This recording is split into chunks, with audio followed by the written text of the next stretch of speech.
Вы замечали, что одни люди любят кошек почти с первого взгляда, а другие остаются к ним совершенно равнодушны? Для кого-то кошка – это просто домашнее животное, а для кого-то почти особый язык. Тихий, тонкий, понятный без слов.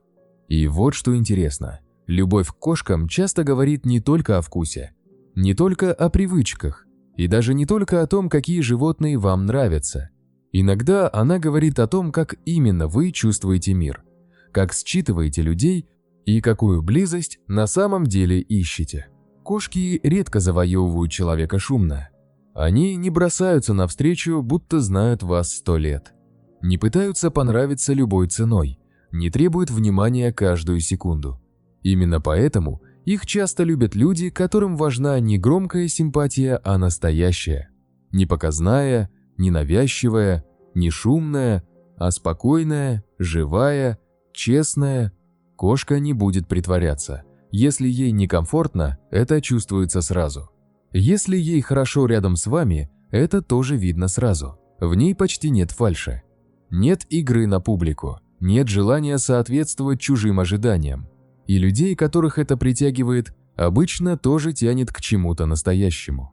К тем, с кем можно молчать без напряжения. К тем, кто не давит. К тем, кто не лезет в душу без разрешения. Любовь к кошкам нередко говорит о том, что человеку близка тихая форма доверия, не та, что кричит о себе, а та, что складывается постепенно, шаг за шагом. Кошка не раскрывается сразу, сначала она наблюдает, присматривается, проверяет пространство, привыкает к голосу, к интонации, к движениям, к тому, как вы ведете себя рядом с ней, и только потом начинает подпускать ближе. Многим людям это очень понятно, потому что они сами устроены похоже. Они тоже не открываются за минуту, не верят в близость по щелчку, не любят давление, не выносят навязчивости, зато умеют ценить то, что приходит постепенно, уважение, деликатность, спокойствие, безопасность. И именно поэтому кошка для них не просто милое существо. Она будто отражает их внутренний способ любить. Есть и еще одна важная деталь. Кошки очень чувствительны к состоянию человека. Они замечают интонацию, резкость движений, напряжение в теле, даже атмосферу, которую человек создает вокруг себя. И люди, которые по-настоящему любят кошек, часто тоже хорошо чувствуют такие вещи. Они замечают настроение собеседника раньше слов, улавливают холод в голосе, считывают усталость по взгляду, чувствуют, когда человеку хочется побыть одному. Обычно такие люди тоньше ощущают границы. И свои, и чужие. Они понимают, что близость – это не контроль, что любовь – это не вторжение, что забота – это не давление. Кошки вообще многому учат без слов. Например, тому, что нельзя заставить быть рядом, нельзя выпросить доверие, нельзя добиться настоящей привязчивости напором. Все это можно только выстроить. Спокойно, терпеливо, честно.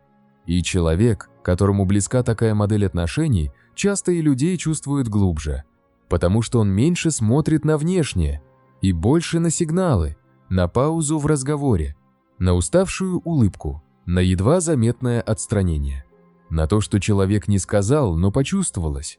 Такие люди нередко понимают одну важную вещь: не все, что ценно, бывает громким. Не всякая любовь выглядит ярко. Не всякая привязанность требует постоянных подтверждений. Иногда самые сильные чувства выглядят очень тихо, как кошка, которая просто ложится рядом, без слов, без требований, без спектакля. Просто рядом, и в этом для многих есть что-то очень настоящее. Так что, если вы любите кошек, возможно, дело не только в них. Возможно, вам близки тишина, глубина и тонкие связи, которые не нужно доказывать каждую секунду. И может быть, именно поэтому вы так хорошо чувствуете не только кошек, но и людей. А у вас так? Вы всегда любили кошек или поняли это только со временем? Напишите в комментариях, мне правда интересно это узнать.